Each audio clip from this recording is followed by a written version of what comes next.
Salam, salam damai sejahtera untuk Bapak, Ibu, Saudara-saudari yang terkasih. Marilah kita menerima sapaan firman Tuhan melalui renungan harian KPR Susutoyo hari ini, Sabtu 27 Desember 2025. Kita berdoa. Damai sejahtera Allah yang melampaui segala akal, itulah yang memelihara hati, jiwa, dan pikiranmu di dalam nama Yesus Kristus Tuhan kita. Amin. Firman Tuhan yang mau menyapa kita melalui renungan ini terambil dari kitab Matius pasal 2 ayat 13. Setelah orang-orang Majus itu berangkat, nampaklah malaikat Tuhan kepada Yusuf dalam mimpi dan berkata, "Bangunlah, ambillah anak itu serta ibunya, larilah ke Mesir dan tinggallah di sana sampai aku berfirman kepadamu, karena Herodes akan mencari anak itu untuk membunuh dia."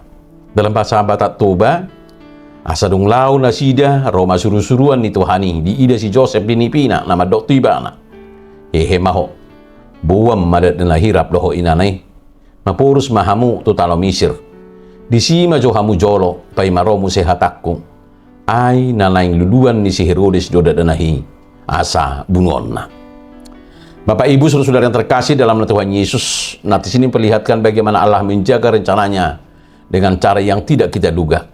Saat Herodes merencanakan hal jahat terhadap bayi Yesus, Tuhan sudah terlebih dahulu berbicara kepada Yusuf melalui mimpi. Ia tahu kapan harus memberi peringatan, membimbing dan menguatkan. Dalam kehidupan kita sering berada dalam posisi Yusuf. Walaupun tidak tahu bahaya apa yang sedang mengintai, namun Tuhan bekerja diam-diam menuntun langkah kita dan berbicara melalui firman dan dorongan roh. Renungan ini menguatkan kita bahwa Allah selalu hadir dalam hidup orang percaya dan tidak pernah dibiarkan berjalan tanpa arah. Bapak, Ibu, saudara yang terkasih dalam Tuhan Yesus, lalu bagaimana dengan respon Yusuf? Tanpa menunda atau berdebat, ia justru bangun dan melakukan apa yang Tuhan perintahkan. Ketaatan seperti inilah yang dipakai Tuhan untuk memelihara kehidupan Yusuf. Seringkali Tuhan menggerakkan hati kita untuk memulai langkah baru agar menjauhkan kita dari hal tertentu dan berbahaya. Namun kita sering menunda karena merasa belum siap atau tidak nyaman. Renungan ini mengajarkan kita bahwa ketaatan melakukan dan menjalankan perintahnya menjadi pintu perlindungan Tuhan dan menghadirkan karya besarnya. Tuhan tidak menyangkal fakta bahwa ada bahaya nyata di mana Herodes akan mencari bayi Yesus dan membunuhnya.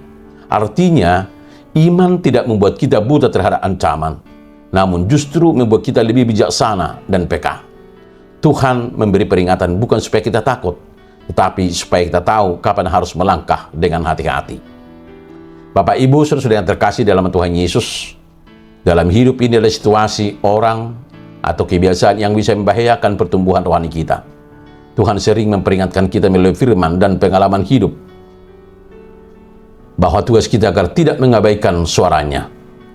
Mesir yang menjadi pengingat bagi bangsa Israel akan penderitaan, justru dipakai Tuhan menjadi tempat perlindungan.